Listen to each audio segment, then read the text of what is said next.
Hello,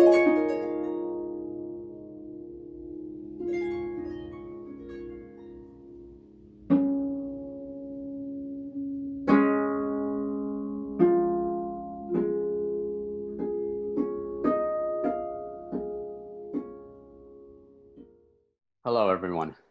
I want to introduce you to my lovely friend and colleague, Audrey Jordan. Audrey is currently an independent consultant with her own practice, ADJ Consulting and Coaching. Audrey's consulting areas of expertise are in capacity building for constituent center, place-based community change, cultivating community democracy, strengthening organization and collaborative partnership capacities for learning and accountability, and teaching about and facilitating conversations to promote racial equity and social justice. Two examples of her recent work include development evaluator and facilitator, documenter for the California Endowment's Building Healthy Communities Initiative, which began in 618 and is currently ongoing, and co-team leader for the partnership support team for the first 5 LA-funded BEST initiatives from 416 to 1218. Audrey is also the Jerry D. Campbell Professor of Civic Engagement at Claremont Lincoln University and is a certified executive life coach focused on accompanying social justice leaders and teams to unchain the power of transformation. How are we, Audrey? Hi, James. I'm good. It's so good to see you, my friend. Great to see you.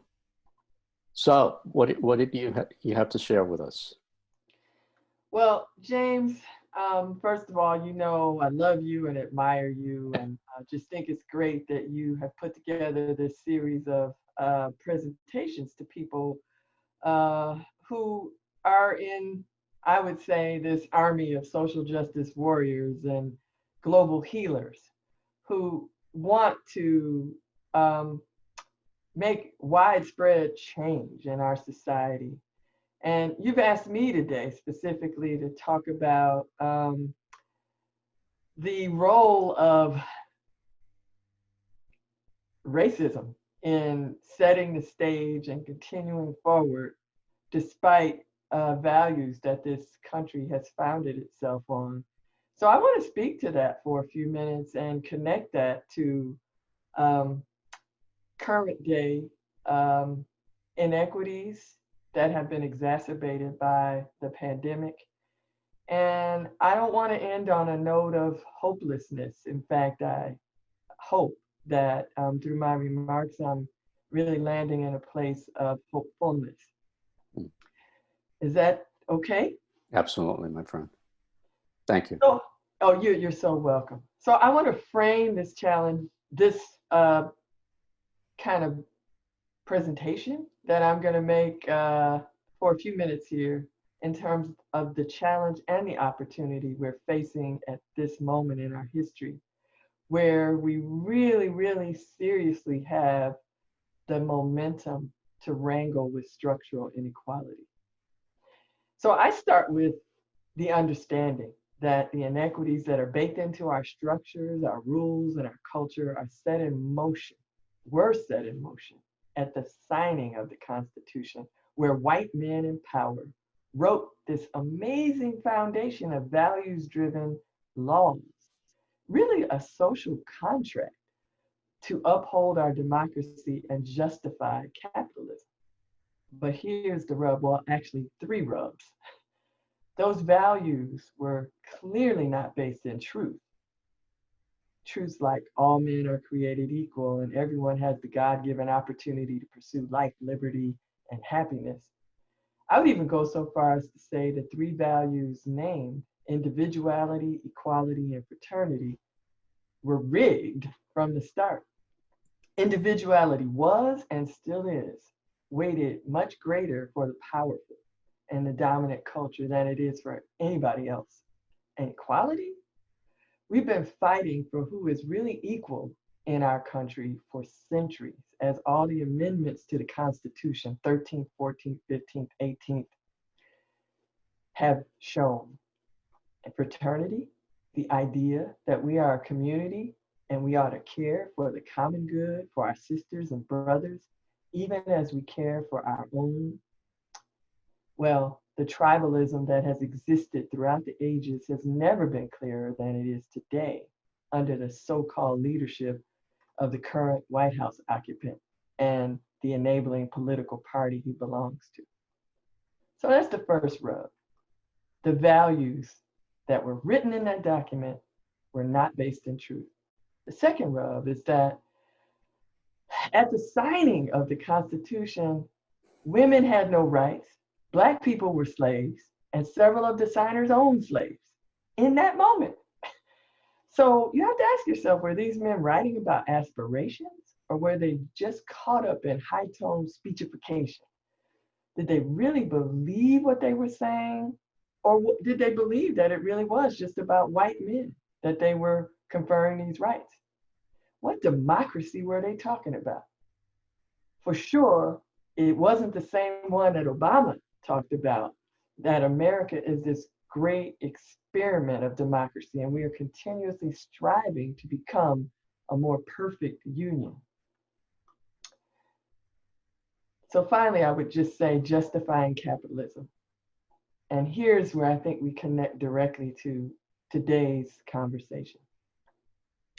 What's capitalism? An economic system that's maintained through investment and ownership of goods and services, and where wealth is maintained by individuals and corporations, and where the labor of other people is turned into exploited, extracted profit for the few who reinvest that profit at their discretion. So even if practiced with the values that our country was founded on, individuality, equality, fraternity, capitalism would be a very hard balancing act, a social contract that really would be hard to maintain.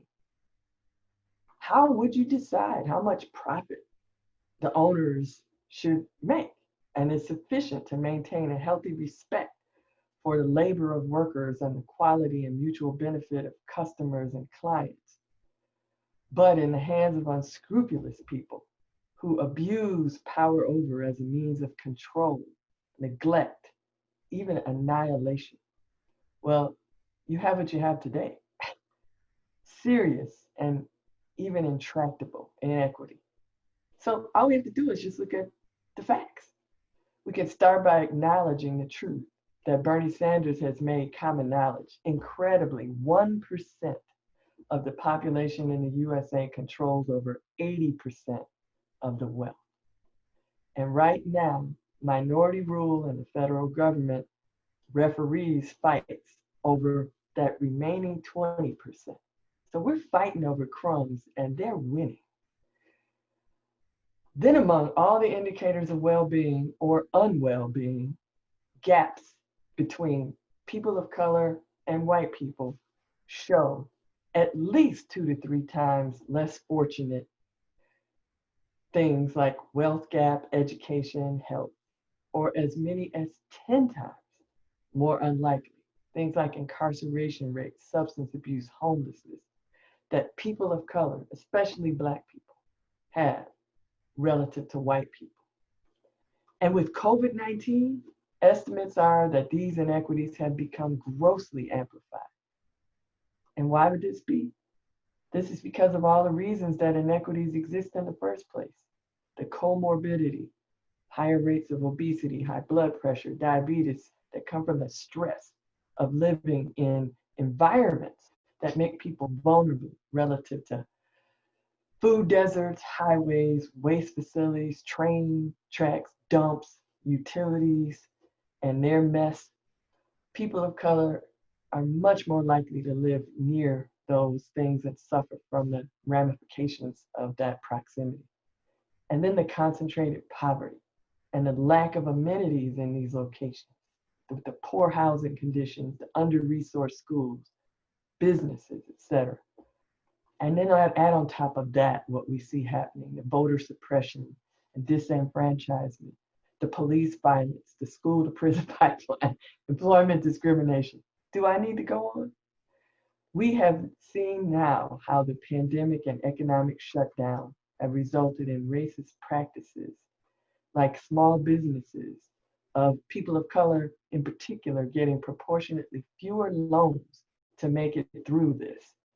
of frontline workers who are disproportionately low income and people of color, and who are more susceptible to the virus, making up much higher shares of the cases of incidence and death from this virus.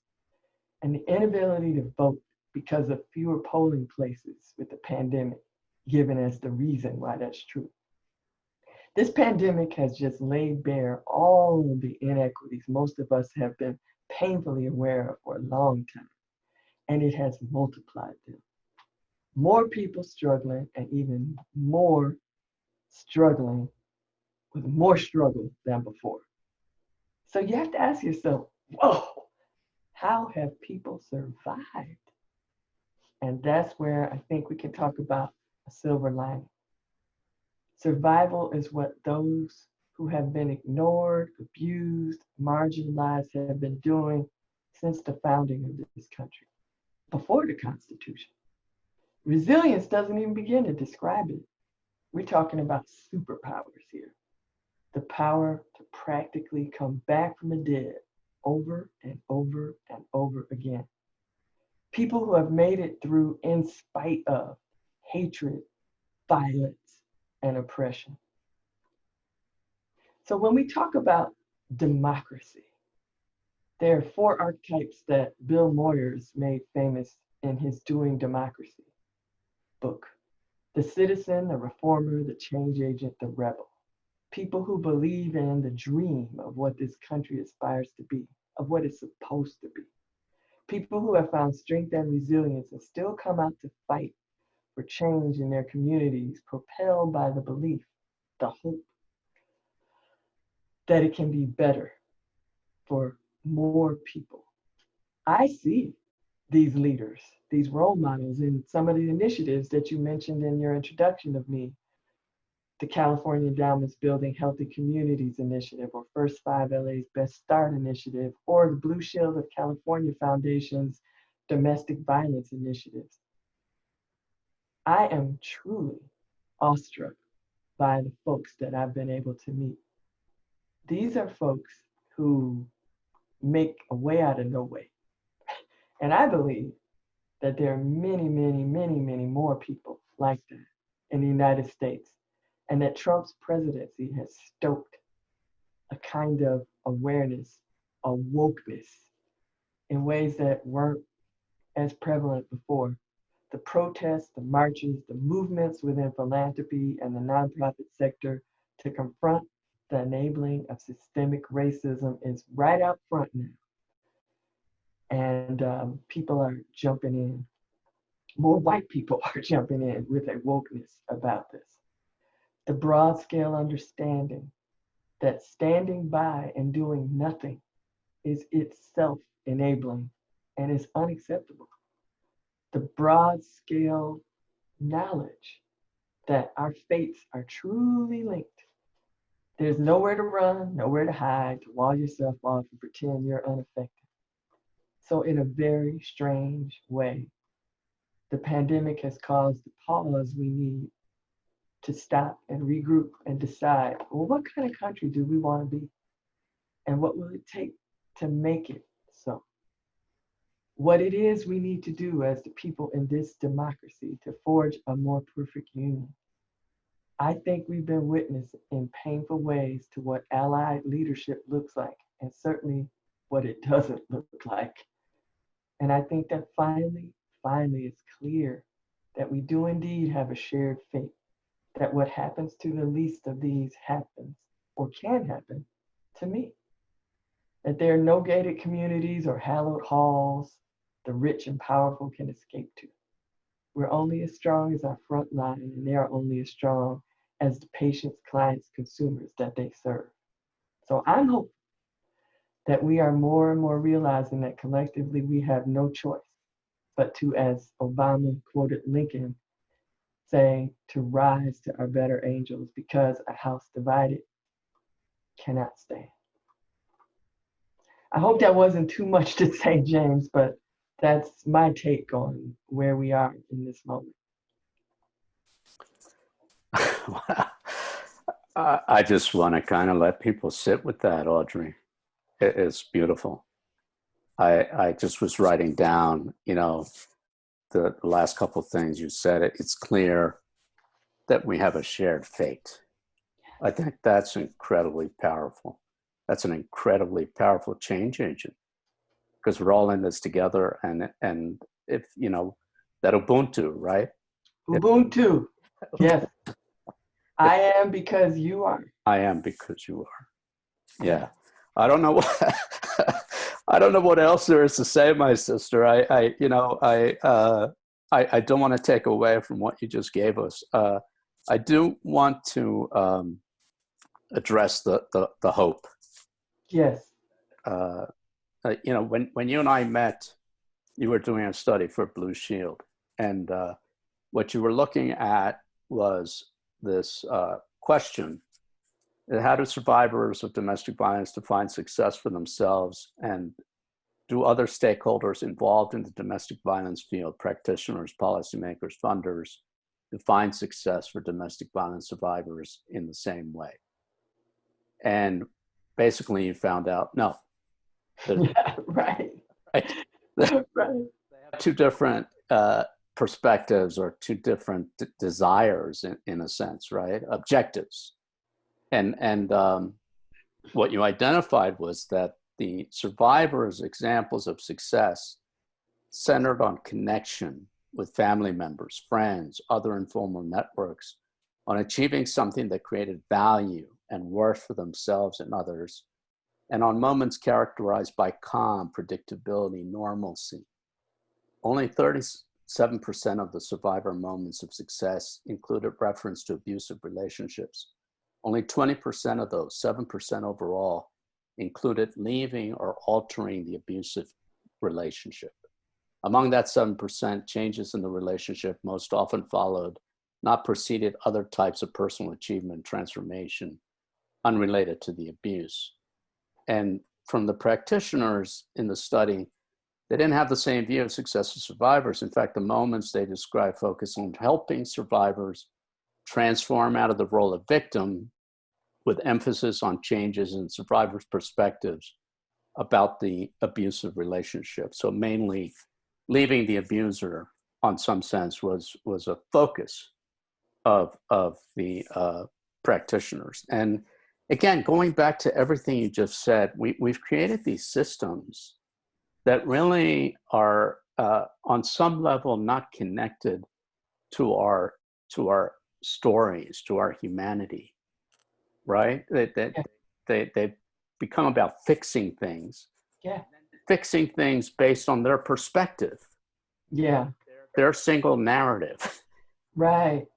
And so again, I don't want to take away from what you gave us, because I want people to just think about what you said in terms of, I think you and I, as you talked about Campbell, the rebel, the outliers, those people that see something that we are there to help other people see, is, for me, it's always been the question of why. Yeah. Violence, it was like, why am I experiencing this? Yeah. And then also at the same time being an immigrant and watching my father struggle as he tried to achieve in a system that was set up against him. Yeah. So then it just it enhanced his capacity for hurting us. Right. It just made him angrier. Yeah. Solace, and then he brought that home. And your questioning, which is all over what you just shared with us, is the why. Why can't we love each other? Why can't we understand that we're woven from the same fabric? So yeah. So James, I guess I would try to connect some dots to answer your question, to say, when I had the privilege of being with Full Frame Initiative and conducting that study and meeting you in the process, the fundamental truth that undergirded that study was that there are 5 domains of well-being that we all aspire to have, we all need, that have to do with our social connections, our safety, our security, our access to services that are meaningful to us, and our ability to know that we have competency and mastery that we can access to navigate our environments.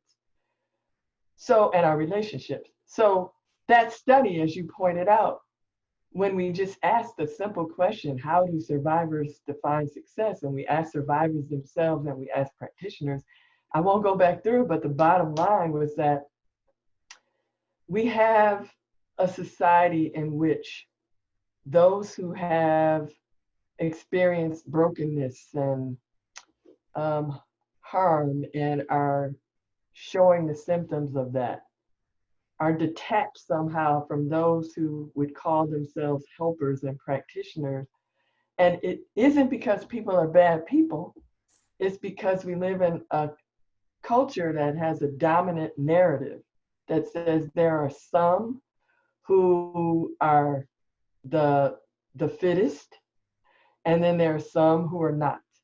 And then we define things like how we mete out help and support based on what is convenient or what fits into a narrative to support the fact that those people over there need us to help them, to fix them, because we are the fittest and we know better. And again, I'm not saying that these are intentional ways that people behave in the world, but they are reinforced by a dominant narrative.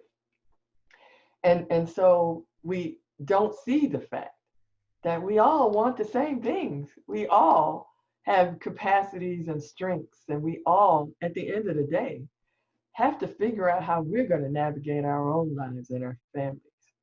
And that I want I'm sorry. Cut you off, Audrey, but I want to focus on that because you mentioned it in Yeah. talk, was our capacities and strengths. Yeah. Right? Yeah. Looking at our assets, how did we get this far? Right? Yeah. And I think something that was incredibly powerful for me, and I want to share my screen, is the ACE study, which helps us to see, instead of asking, can you see it on my screen here? I can. Yeah. So instead of asking what's wrong with you, we ask what happened to you. Yes. And so when we've grown up with emotional abuse, sexual abuse, substance abuse, domestic violence, homelessness, incarceration, mental illness, divorce, physical, emotional neglect, these are all barriers to our well-being, and they also color how we see the world. Yeah. Right? Hurt people hurt people. Absolutely. And what this system doesn't do is acknowledge that. Instead of asking what happened to you, they ask what's wrong with you. And then they try to fix what's wrong with us. Right. Looking at many of our assets, and as you said, we have the capacity within ourselves to make change. Right? Yes. So talk to me about that. So yeah, hurt people, but hurt people understand pain and hurt in ways that those of us who have not experienced that can't understand. And then overcoming that and having the resiliency and the strength to sort of marshal your strengths and your capacities to get to the other side. Those of us who haven't experienced that don't know that either. So to me, as I mentioned, when you're that person or that group of people who have been resilient, who have overcome, who have demonstrated that I can make choices and learn how not to let that hurt define me, but to let that hurt motivate and inspire me to show other people how to make scars become reminders of what happened, yes, but also reminders of I was able to work through that and come out on the other side. And the scar reminds me that in my humanity, I can get hurt, but I can also get up and learn and heal and move in the world in ways that I'm wiser, I'm smarter, I'm more compassionate with other people who may experience the same thing. And So we need to look to that wisdom. I look at those scars as you know, it's a metaphor for suffering. Yeah, But I also understand that my suffering is what can let the light go in. My absolutely. suffering is an opportunity to learn from and to heal and transform, right? And transcend. Yeah. One of my teachers, Richard Rohr, says that what you don't transform, you transmit, right? Oh, what a great statement. Yes. That's beautiful. And so I want to leave us with, I don't want to discount this time that we're in. I'm going to share my screen again. And I shared this slide with you. And this is an old slide, right? But the pair of aces, what people, that's not the right one. What people are going through. Yeah, it is. So Well, it's out there, yes. this is the OPID-19, housing instability, the rise in domestic violence and substance abuse and child abuse, lack of access to technology, food insecurity. I think I saw a picture of like rows and rows of cars in Texas at food banks. Yes. And then on top of that, the adverse community environments, quality and affordability of housing, lack of opportunity, economic mobility. As you mentioned, many of those essential workers in our meatpacking districts, they don't even have health insurance, right? But they're not even undervalued. They're not even valued. They're not even seen except for the thing that they produce. Yeah. So Capitalism run amok. Yes. So, and I think the hope you're leaving with that is that we all need to understand that we're in this together. If we don't we're not going to make it through this unless we come together and start looking at things in a different way. So I just want to have you lead us out with that. So what are some of the things that, you mentioned many of them, and I just want people to listen to what you shared with us because it just brings it home. But yeah, what final words, Audrey, in terms of just this engagement we've had, this time of sharing? Well, I guess I would just say the bottom line, what we've been talking about, James, that you can't fix something unless you can name it. And for too long, we've just not named the really devastating effects of structural inequality in our country and how that has so privileged some people who don't even want to acknowledge that privilege and really disadvantaged so many others who unfortunately had internalized some of those messages about inferiority. But the state we're in, the wokeness that people have, even those who are most privileged now, because the pandemic has made it crystal clear that I can be infected just like anybody else. I could die just like anybody else. And we together have to figure out how not only do we survive this, but we decide that we're going to be better when we get to the other side of this, not go back to what was, because what wasn't working. We've got to go back. We've got to go forward to something different, something that truly does open up opportunity to all of us because our faiths are truly linked. And I think that a really big message in what we've been trying to say here is that we need to see people who survived horrible things. And as I said before, appear to have the kind of superpower that means they come back from the dead time and time and time again. We need to learn from those folks. We need to say, wow, I want some of that. I want to follow the wisdom of what folk like that have learned about how you not only survive, but how you thrive. And we need to go hand in hand with those folks and reshape and reform the society that we all deserve. And I think we have a unique opportunity to do that now. I love you, my sister. You know that. I love you too. You know that. Thank you. Thank you for giving us a lot to think of and sharing your insights. Thank you, James. Good to be with you.